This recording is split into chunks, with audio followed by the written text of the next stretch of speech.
a happy new year to all my fellow citizens. Exactly 6 days from now, we shall mark the first anniversary of the sacred oath I took before God and country. It was a solemn commitment to reset Ghana and build together the nation we all deserve. I can confirm that the promise of renewal we made was not mere rhetoric. It was a covenant, and we have begun to deliver on that covenant. 1 year ago, we inherited a nation in distress, an economy on its knees, unemployment crushing our youth, infrastructure crumbling, public trust eroded, and hope dimming in the eyes of our people. We're told that the recovery would take a generation, but I knew something our critics did not know. I knew the resilient spirit of the Ghanaian people. At the dawn of the new year, I stand before you to say our beloved nation Ghana is rising again. We've accomplished a lot together in the past 12 months through prudent management and difficult but necessary reforms. We've reduced inflation from the distressing levels above 23% by the end of 2024 and are hopeful to end 2025 with inflation at single digits of just above 5%. We have achieved relative currency stability and on track to be ranked among the best performing currencies in the world for 2025. We're accelerating economic growth and creating more opportunities for our young people. We've restored business confidence and have seen a significant increase in both domestic and foreign direct investment. We've restored Ghana's credibility with our international partners, successfully completed the renegotiation of our debt obligations on terms that protect our sovereignty while at the same time ensuring sustainability. We're beginning the process of exiting the IMF program with dignity, not as supplicants, but as partners. Our young people are Ghana's greatest assets. We're beginning to see significant growth in sectoral performance. Construction, manufacturing, agriculture, and services are showing very strong growth. This is creating a new opportunity for decent employment for our youth. Infrastructure is the backbone of development.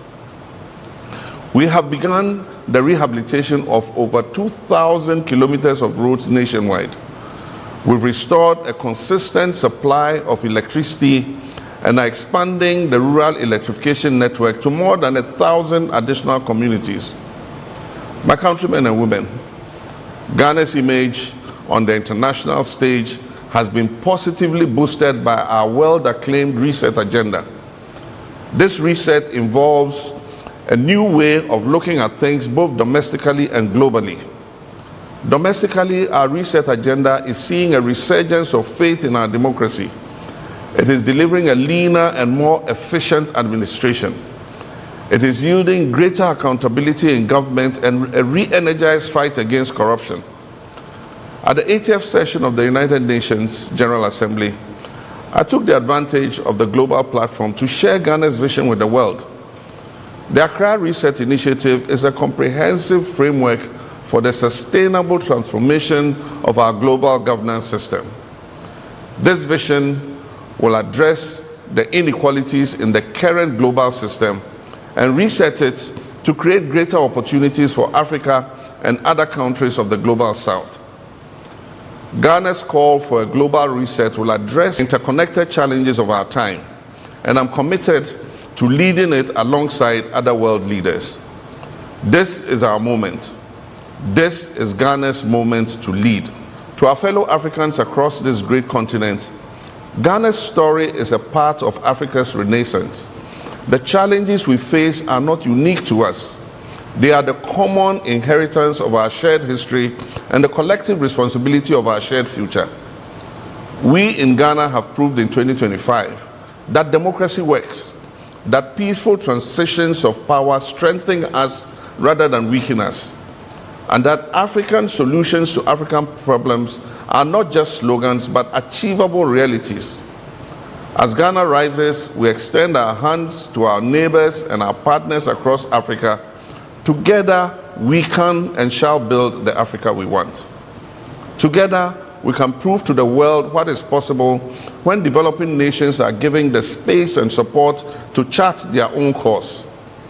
We invite the world to invest in Ghana's transformation, not out of benevolence, but out of the enlightened self-interest in a more stable, prosperous, and sustainable world.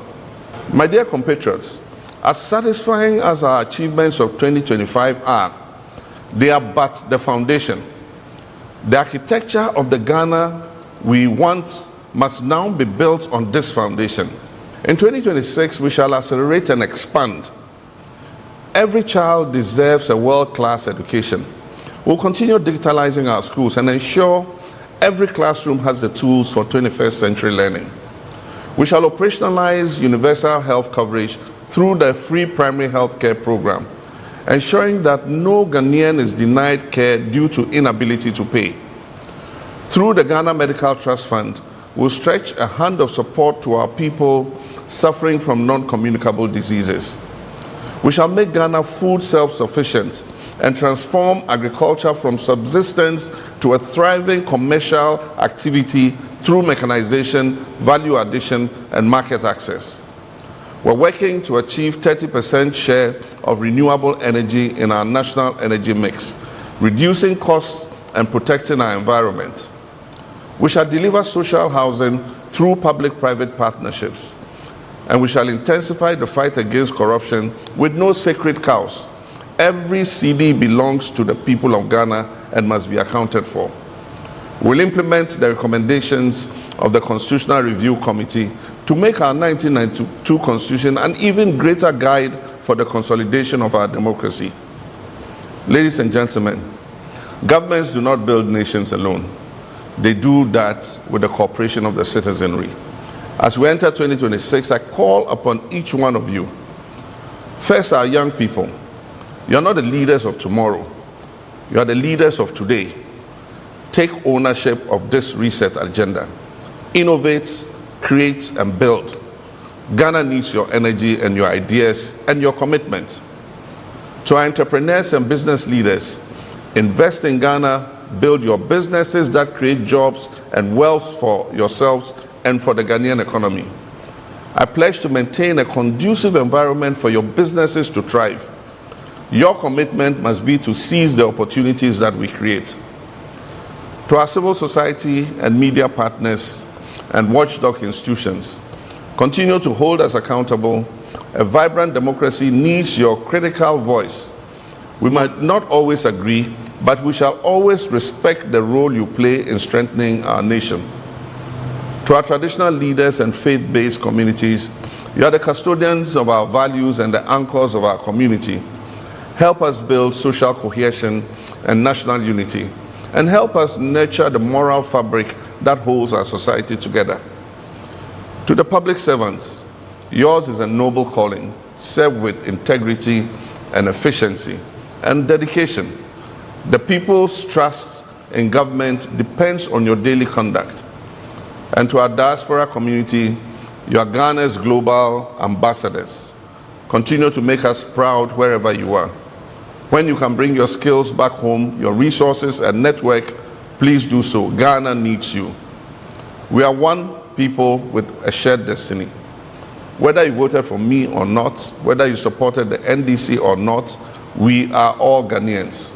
And this reset is for all of us. There's no NPP Ghana, there's no CPP Ghana or NDC Ghana. There's only one Ghana. That Ghana our forebears fought for and shed their blood to give us our freedom. Let us reject the politics of division and embrace the patriotism of nation building.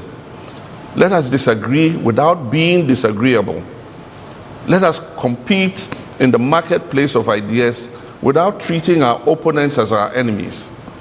The challenges that we face are too urgent, and the opportunities before us are too precious for us to waste our time and energy in needless conflict.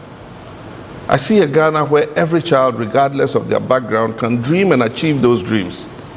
I see a Ghana where hard work is rewarded. A Ghana where merit triumphs over mediocrity. A Ghana where integrity is celebrated and where corruption is punished. I see a Ghana where our young people don't have to risk their lives crossing the Sahara or the Mediterranean in search of opportunities, because those opportunities would abound right here at home.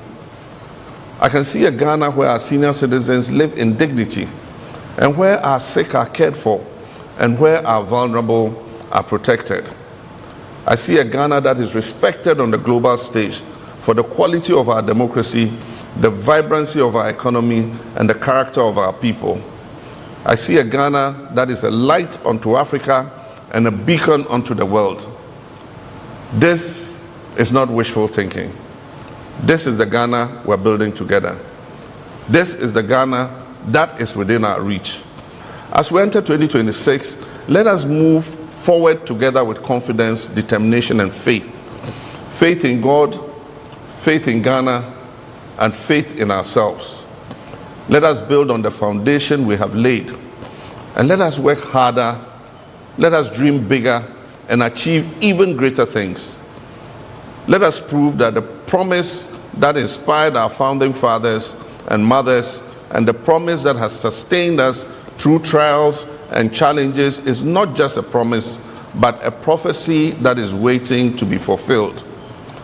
May God bless you all. What it describes as a unilateral and unauthorized military invasion of Venezuela by the United States, which reportedly resulted in the abduction of the Venezuelan President Nicolas Maduro and his wife Celia Flores.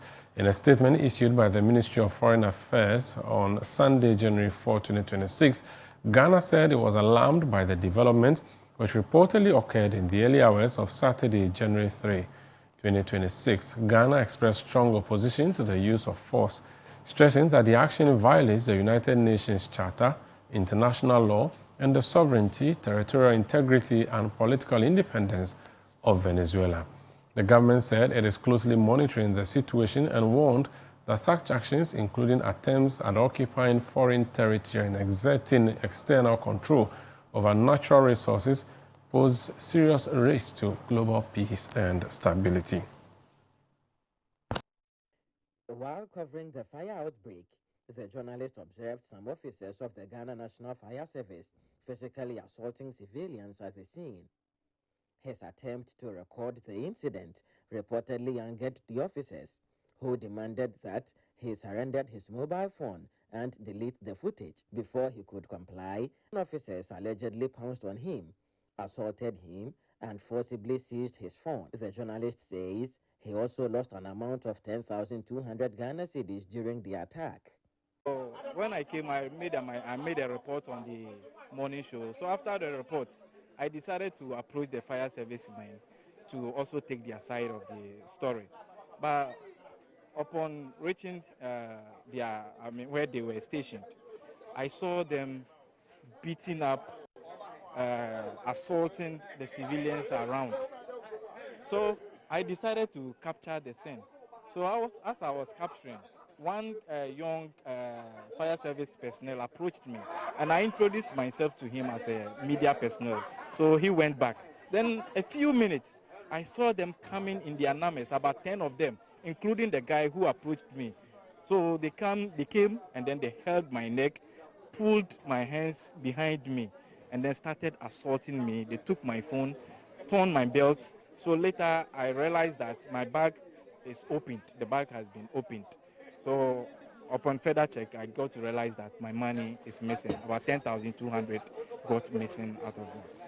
The incident has since been officially reported to the police, and a medical form has been issued to the journalist to enable him seek medical attention. The Central Regional Fire Service Commander has assured that investigations into the incident will be conducted. The matter is under investigation because I have to investigate and know the true cause, because some of the men attacked our firemen. Some of them were holding knives and other things. But as I said, we'll look into it to investigate and we'll give you back the report. Meanwhile, a total of 196 shops were destroyed in the fire outbreak, which occurred on Sunday, leaving hundreds of traders devastated. According to the Chief Executive Officer of the Kasua New Market, Alhaji Harun Tete Mensah, the blaze wiped out the wares of hundreds of traders. we have 196 stores. They are not containers per se. But then what happened is that we have given them stores. But then some of them had mounted the metals as containers. So they've turned them into a mini shops. And that is where they keep their wares and everything. So it isn't like a container or whatever it is. That's not it. So 196 stores have been affected? Yes, 196 stores have been affected by this current situation. Each store is to a trader? Yes. Poor accessibility to the market and the absence of water hydrants significantly hampered firefighting efforts during the incident. Preliminary investigations by the Ghana National Fire Service have linked the cause of the fire to faulty electrical wiring. When they arrived, they detected electrical faults, and when we went to the in charge of the place, the CCTV camera to improve the same thing, that the source of the fire was electrical fault. The National Disaster Management Organization, NADMO, has declared the affected area unsafe and has cautioned the public against consuming food items impacted by the fire. Still counting their losses are 196 traders here at the Kasua New Market aftermath this devastating fire incident. These traders are therefore appealing for a timely support to keep them back into business. For the Channel One newsroom, I am Akwesi Ado, Kasua Central Region. Because when you say that Gold Board has not made a loss, they say, oh, Sami Janvi is saying it wasn't me, but it is BOG. Dr. Siama is a hero. And I'm going to explain that to you. He and that wonderful team at BOG. Dr. Zad. They have not, through mismanagement or incompetence, caused any loss. Any reported loss under G4R, if any, is a product of policy design. That is how the policy was designed, to come to incur intentional and strategic expenses for superior economic benefits. So we are not saying we have not made a loss, but somebody has made a loss through mismanagement. No, that is the policy design. And it is so sad that those under whom the policy was introduced are now feigning ignorance about the policy objects and the policy design. Earlier in April of 2024, was it 2025, you were heard to have made, criticism of the PMMC for buying the gold at what you call spot price for the gold for reserves. Yeah. And then selling to make loss. Meanwhile, you're doing the same thing. Okay. You must understand, when I was speaking about the need for us to achieve some consensus, some agreement with miners, for us to be able to buy gold within a certain discount threshold, I was talking about the Gold Board model. I was saying that for Gold Board to avoid losses, the Gold Board will have to engage these miners for them to agree to some minimal acceptable discount. Under G4R, that is not the policy design and the policy rationale. First of all, let's ask ourselves, why was G4R introduced? Once you understand that, you will understand the point I'm making. The Bank of Ghana, Samson, did not wake up one day and said that, look, we want to make profit so we are going into gold for reserves. That was not the policy rationale. Over the years, Ghana has accumulated reserves mainly from the export earnings of commodities like cocoa, oil, and gold, and other export earnings. That has not been enough. So governments have resorted to borrowing to shore up reserves. Because without your reserves, your currency is dead. And without a stable currency, you don't have a country. You don't have an economy. So governments have had to resort to borrowing.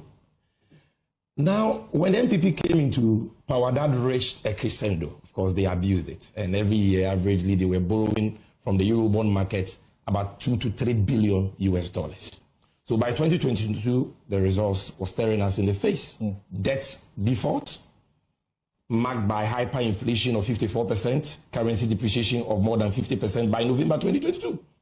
and we being locked out of the capital market. So we could not borrow for dollars again. So there was so much pressure on the currency, and the currency was depreciating. It hit 17 cedis at some point in 2022. Upgraded to junk status. Yes, because there was no supply of FX to meet demand. So the Bank of Ghana said, okay, now we can borrow for dollars again. And you see, when you borrow for dollars, the effect is palliative, temporal, because you have to repay the debt. And when you are repaying, you have to pay it in dollars. You have to go and find dollars to repay.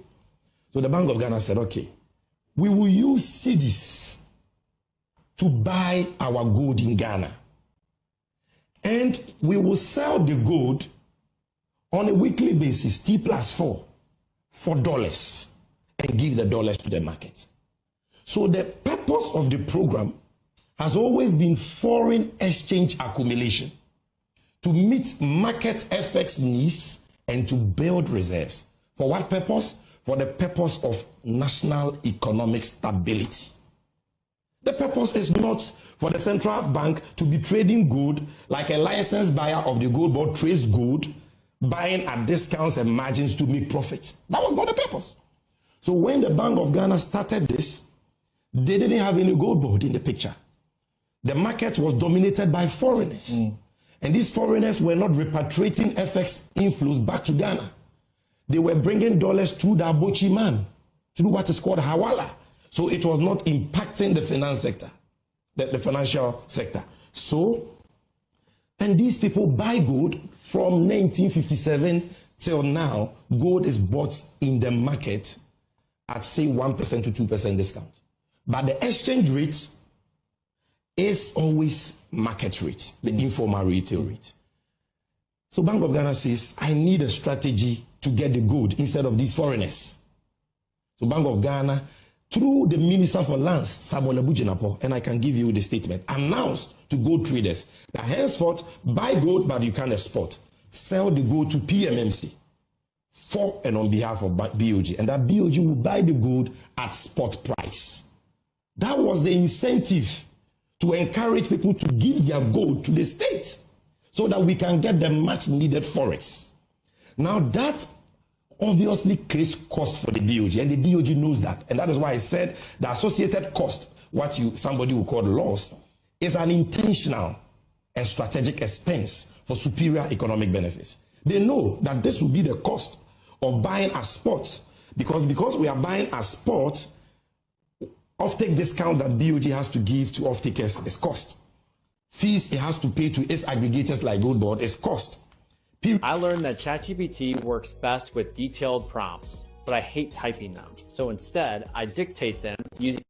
They know that they will attain cost, but they know that the benefits of getting the much needed FX will be far superior. That is it. And that is why, Samson, it has never been an issue for the BOG in carrying cost and G4R. So what you are telling us is that you're practically justifying, the program despite its downside costs. Exactly. For as long as it props up the economy the way it has done in the last, year, we are good. So when the IMF was speaking, and on the point of spot price, just one second. You see, Ghana, a lot of time, we must learn from experience. Let your producers, they can put on the screen the table I gave them of good ASM gold exports, small-scale gold exports from 2018 to 2025. You see something very interesting. In 2021, the MPP introduced a 3% withholding tax on small-scale gold. Small-scale gold exports output declined sharply that year. Look at the table. Okay, I can see it here. It's not on the main screen. From 39.3 tons in 2020, worth $2 billion, it dropped to 3.4 tons. 3.4. The whole year 2021, Ghana got 3.4 tons. Single 3.4 tons from small-scale sector. Why? Because of a 3% discount in the form of withholding tax. And FX inflows reduced from $2 billion in 2020, COVID year, $2 billion, to $185 million. So learning from this experience, the Bank of Ghana does not pursue its own accounting profits, because the Bank of Ghana is the banker of last resort, is the banker of government. It is mandated to achieve price stability and support government's economic policy. They are there to build reserves to ensure that your currency is strong. And when you achieve that, the benefits you get renders any accounting loss infinitesimal. And when we get there, I'm going to explain to you what those benefits are. We need to get there as quickly as we can. And for those of you just joining, this is Newsfile, and I've got my other guests here, but the plan, the arrangement was that we will take sufficient time with some. You said you give me 1 hour. The CEO of the Gold Board, to allow him sufficient time to explain all the matters that have come up before we bring in our panelists to also ask him questions and bring their perspectives on this issue. So, is there any plan to eliminate or reduce this? First of all, let's talk about the cost benefits and losses. I want to talk about the benefits. Then I will tell you, when we say cost, G for our cost or loss, what it is. Okay. And I will tell you how it can be reduced quickly. or eliminated. Number one, let's assume we maintain that the Bank of Ghana is right. We must wait for the external audit before we can make any specific pronouncement on losses. It's important, because any figure you throw out there may prove to be inaccurate after an audit is carried out. The IMF did the wrong thing? Oh, I think that, because they did a fifth review and they have to give some form of report, you can't blame them. But I think that they should have qualified that figure and stated that it is tentative and subject to audit. I think that should have been, objectively speaking, no disrespect, but I think that should have been the approach. But the issue, what are the benefits? Assume, let's even grant them, we've incurred that, and let's even grant Kojo Ponkrom's $300 million, that is the cost. What has been the benefits? $10.8 billion foreign exchange inflows. $10.8 billion. Because of that, we have met our foreign reserve target for 2028 in 2025, 3 clear years ahead of time. When MPP was signing on to the IMF program, they said they will attain $11 to $12 billion reserves in 2028. We have done that in 1 year. Because of that, for the first time in about 3 decades, the Ghana cedi has annually appreciated against its trading currencies. 40% appreciation in your adult life. When do you recall something like that happen? I've been unsure if this is organic and this will stay. Very organic. 40%. We have brought the retail dollar rate from about 16 cedis to now below 12 cedis. Interbank from about 15, 14.7 to now 10.4. The Fitch prediction was that we would have gotten to 15.5. 15.5. They are all shocked. By the end of even this. The IMF is shocked. And because of that, our external debt has reduced by over 100 billion cedis. External debt. That is why debt to GDP has moved from 726 billion cedis, constituting 61% of GDP as of December 2024, to now 620 billion cedis, constituting 45% of GDP. Debt servicing. Even before I talk about debt servicing, let's stay here. Lending rates, or even like the Ghana reference rate, which is the benchmark for lending, for loans, has reduced from 28% to 15.9%.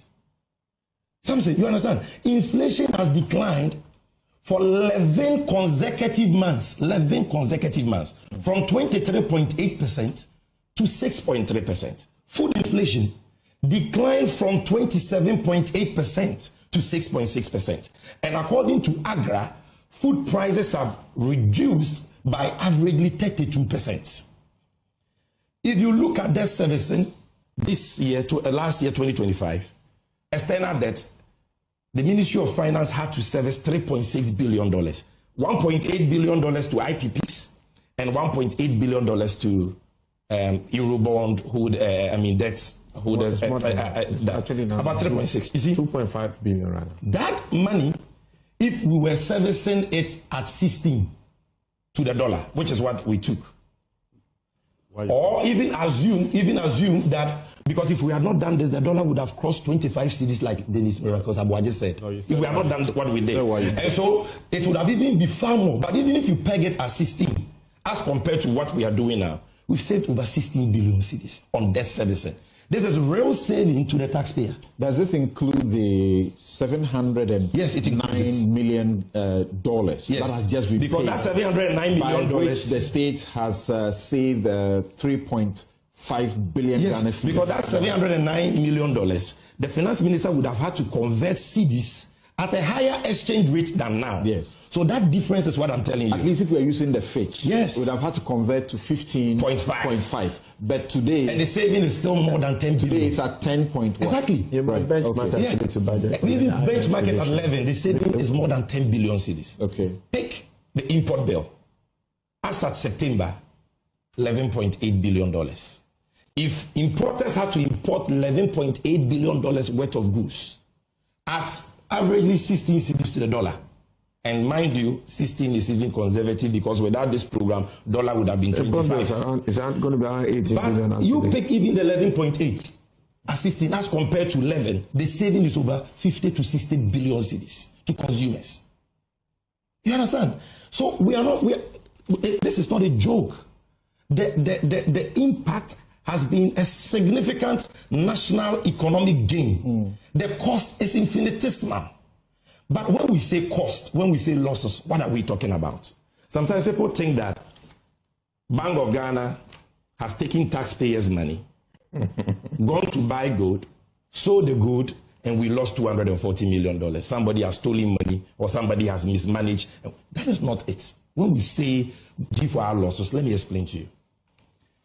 From 1957 to date, gold is bought in the gold market in Ghana at retail market exchange rate. You said that already. The euphemism for black market. Now, Bank of Ghana and Gold Board, we are buying gold from a non-bank market, which is a market made up of small-scale miners and gold dealers. And when we go, we have to buy the gold at that retail market exchange rate. Gold Board has sought to bring it to interbank. But anytime we peg the price to interbank, we realize that prices in neighboring countries like Cote d'Ivoire become higher than ours by, say, 600 cedis per pound. So all the gold goes to Cote d'Ivoire. And sometimes smugglers are offering prices at informal retail rates. So your interbank rate will not get you any gold. So when we buy the gold at the retail market exchange rates, and Bank of Ghana gets the dollar proceeds, the accountant and auditor comes to audit their books. The accountant must now convert the dollar inflow into cedis. The dollar is not really converted into cedis, but for accounting purposes, it must be converted into cedis because Bank of Ghana's books are in cedis. When the accountant is converted, the accountant says, my hands are tied. I know that the acquisition rate of the dollar is retail market exchange rate. But by law, because you are the central bank, I can only convert the dollars at interbank or BOG rates, which is always lower. So that creates an exchange rate translational difference. Because Bank of Ghana is acquiring dollars at retail market rates and converting at interbank for accounting purposes. That is 97% of the losses people are talking about. Then number two, let me tell you the second part of the loss. Bank of Ghana says, by policy design, I want to buy gold at spots to fend off smugglers and make sure that what happened in 2021, when gold output, export output declined from 39.3 tons to 3.4 tons, I don't have that situation on my hand. I need the dollars. Because of that, Bank of Ghana incurs about 2.3% cost. What is this cost? Offtake discount, which under MPP used to be at some point 2.2, came down to 1.25 in late 2024, and now Governor CMR has brought it to 1.1, the offtake discount. Gold board fees, and of course, purity losses. Purity loss basically means that as a country, since time immemorial, we don't do the golden standard of assay to determine purity of gold. What we do is SRF, which is only indicative. But when the international buyer buys the gold, he must subject it to the golden standard of fire assay. That creates a purity difference, and that can cause a loss. That is what we are talking about here. So an accountant is right to pick that and say, from a pure, plain vanilla, accounting perspective, I mean, you've made an accounting loss. But it is, like I said, an intentional, strategic, economic policy cost for superior benefits. Now, is there any way to reduce it? Emphatically, yes. Because we are not throwing our hands in the space and say, oh, this is policy design. So at all times, we will incur costs. But first of all, let me even acknowledge that if what the MPP and the IMF are saying... No, please, this was what I was told, that I will be giving 1 hour for a one-on-one. He's insisting on the 1 hour. And I started at 8:50. I'm 7 minutes away from my 1 hour. So let me finish. I'll say something. Okay, so... The rest of the time, you guys... It's for you when we are closing at 12, senior. So no, we have 3 other topics. That's the issue. Okay. Unless one comes. There are not 3. Only one other, apart from this one. Okay. I was told what's the point I was even making? They've distorted my... Yes. You see, under the G4R program, cost is the necessary evil for national economic stability. And the BOG is not a good trading organization, so it doesn't hedge. Okay, it doesn't engage in hedging and all that. So it is unable to take advantage of potential increases in world market price. But under the new Gold Board model, which we are rolling out in 2026, where Gold Board will be the buyer and also the seller, because currently we are not the seller. BOG is the seller. We are just their agents, and we are paid fees for that. Okay, we will be able to go into effective trading to be able to take advantage of potential increases in global prices. Aside that, the BOG is having a very important conversation with fiscal authorities. You're talking about the finance ministry. That look, as central bank, we know that this is our role. This is our work. We need to do this. But let's have some burden sharing about the cost, because the cost is a necessary evil for the economic stability that we all need, which you, the fiscal authorities, even benefit more from. So can you absorb the cost in your budget? That conversation is going on. That has been the IMF's main concern. Look, people claim, sometimes create the impression that is very unfair to the IMF. They create the impression as though the IMF thinks that what we are doing is wrong. This is what the IMF said at paragraph 32 of their staff reports. They actually commended us. This is what they said. Very important. The BOG has significantly strengthened its reserve buffers. The scaling up of the domestic good purchase program has allowed the BOG to miss its program reserve accumulation objectives, reaching the 2028 reserve coverage target in 2025. This is IMF. But however, they come to paragraph 36 and says that the program poses risk to the financial sustainability of the BOG, because for the IMF, as a central bank, being the last bank of resort, they don't want this cost to negatively impact the books of the central bank. So they think that fiscal authorities must come in. And that conversation is ongoing. Of course, the Minister for Finance must also find a space for that in the budget. So that is all there is. But lastly, in concluding, I realize I have just 4 minutes. When you hear people talk, Kojo Oponkroma, somebody has made a loss of $240 million. He could have built 12 Agenda 11 hospitals. Correct. Then you ask them, how much losses did you make under that same program? How much? They can put that table too on the screen for viewers to see. I have given you, this is from the Bank of Ghana, all G4R losses since its inception. Am I equalizing to score political points? No. Am I comparing losses? No. I am exposing the duplicity and hypocrisy of a group of people who know that G4R is not for profit and yet are kicking the fuss about losses. People who themselves made more losses. So let's calculate how many hospitals their losses could have built. In 2022, they only bought 76 kg of gold. They made a loss of 74 million cedis.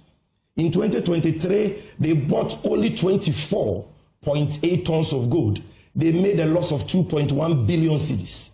In 2024, they bought only 45.3 tons of gold.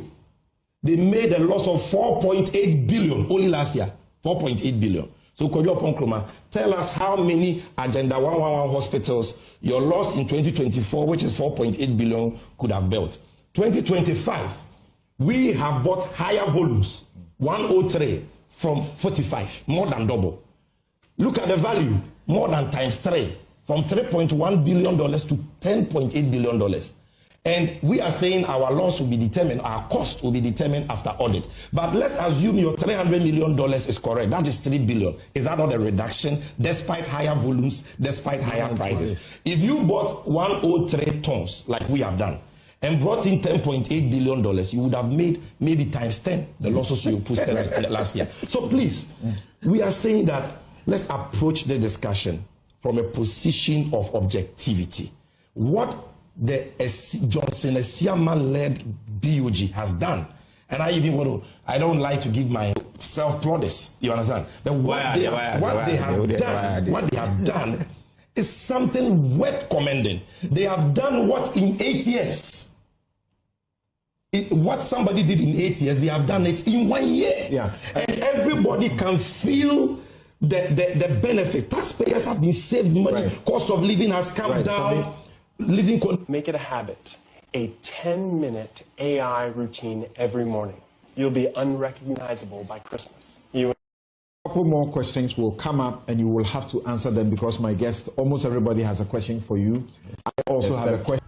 The much anticipated new year is finally here, 2026.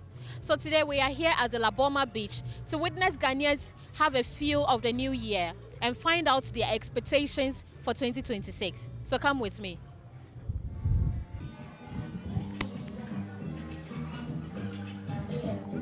Do you have any New Year resolutions? Oh, my New Year resolution is just simple. We shut up and observe. That's all. That's all? That's all. We shut up and observe. That's all. We don't have a lot to say.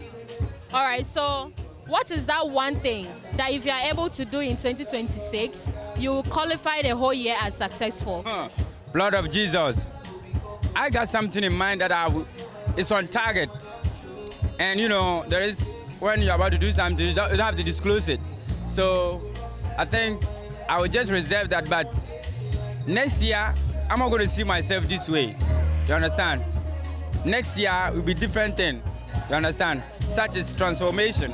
So whatever it is, it's being reserved. You understand? A lot. I mean, all the good things in life. 2025 wasn't really a good year, like the way we expected it to be. But we hope and pray that this year is going to be a better year for all of us. Opening my dream business. Yeah, I feel like if I'm able to achieve that, my year is going to be the best for me. A better me. I don't want a new me, I just want a better me. I know we want change, but not everyone is ready for it. So just a better me, one thing. You know, I've not really thought of it. All I want right now is financial stability. Yes. So if I have good friends who can share ideas with me, that will make me grow. That alone is enough. Yeah. Do you love yourself? Usually when they say put yourself first, you think of being selfish. No, it is being selfless but considering yourself. Yes, so yeah, do you? Well, they said man proposes, God disposes. Everything is in the hands of God. But we are grateful, we are thankful. We are seeing the new year. Today is 1st January 2026. 2025 has come and gone with all the challenges and the positives. We are looking forward to a very fruitful year. We are so excited with friends and we are thinking of having good vibes, positivity this year, good health, a lot of money for us, the men, so that we can take care of our families. And so the resolution is simple. We are praying to God to be in our guide to help us achieve all the goals that we will be setting. Of course, everybody and their goals, and we are excited to see the new year. And we believe that God is going to see to it that our goals are achieved in the course of the year. Oh yeah, like how 2025 trade, we want different thing in this 2026. Myself, I need to focus. I need to focus to achieve my targets. Well, the year just started, so we are seeing how it goes, basically. Do you have any resolutions for 2026? So I'm planning on this year keeping my plans to myself and not talking more, basically. Yeah, very personal. I'm tempted to say, but it's very personal. All right, cool, that's fair. This year is very personal for me, and I have a lot of dreams and aspirations that I really want to get done this year. So I hope I don't lose focus and I go hard. Okay, right now I want to aspire a lot, but I'm looking forward to further my education, do a lot of things, to push forward to my business, do a lot of things. So that's the two I can say for now. Okay, right now I'm waiting for my results. My results are not yet out. So if it comes out and I blow, then I call it a successful thing to invest for me right now. Yeah. A message to myself that I'm enough and I can do everything. Through me pushing up and with the help of God, I can do everything. So that's the encouragement I'm giving to myself, that I can do everything and I'm enough. Oh yeah, I have a lot. I have plenty. Oh, majority of them is in the head, right? I have benchmarks, things I should do, things I have to achieve, but it's all up here. I don't want to mention them, and I might need some time to think about that question, because even if I get to a specific point, it still might not be enough. I might still feel like I could do more, it could do better. So at that point, that feeling would never, to me, that feeling of, oh, now because I've done this is enough. It's more like I need more. I will always need more. So it will be difficult for me to answer that question. I'm a very greedy guy. I want more. Not bad. I mean, I was hoping for more, but at the moment it's not bad. Just look at your life and see the bad things that you do, and then just cut them off your life, and you should have a good life. Yeah, just learning new ways to make money, and also learning about how money works, and then also investment plans or information that are out there that people don't have hands-on, because most things that people lack is just information. So if you have information, then you should do well in life. Just that most people are keeping it away from a lot of people, and so it's very difficult for a lot of people to break it through in the financial aspect of life. Yeah. To my future self, I hope you get wealthy, because it's all about money for me anyway. So I hope you get wealthy, and I hope you're still alive in the next 80 years. Who am I here with?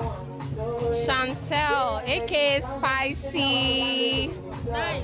And you are? Joyce. But you can call me Sexy Van Damme. Okay. All right. So, how are you feeling the new year so far? So far, so good. I'm feeling the vibe. I'm positive. Yeah, I'm just having fun. Yeah. How about you? Oh, so far so good. Baby, once atmosphere and once be a journey. So we're 2026. I mean, for no more. So yeah, we are having fun. 2026. What I'm expecting is to get a good man, maybe someone who is going to support me, my business. Maybe I have a business though, so I will focus on my job more. Yeah, but it's a bonus for me, so that's what I'm waiting. Yeah. So I want to stay healthy. I want to stay pretty. Guys, I'm 32. 32 looks good on me, right? Yeah, so I want to stay healthy, stay positive, mind my business, make more money, and back that man. Now I've decided to learn a skill which will help boost my income. Because I have a target to meet a certain amount of money at the end of the year. Last year I did it, and God being so good, I was able to save up to that amount. So this year I want to learn a skill, and I'm sure it's going to boost my income. I mean, yeah. Particular thing, I don't know, maybe I'll say my job. That's what I'm trying to focus on right now. Yeah, see, I'm trying to manage more on my job, my business. So if you are out there, I'm selling rigs, I do installations, I do rig making. So if you are a lady and you are there, you want rigs, anything about hairs, please kindly contact me or patronize me. I'm very good, okay? From hope to ambition, faith to determination. These are what Ghanaians have to say about their expectation towards 2026.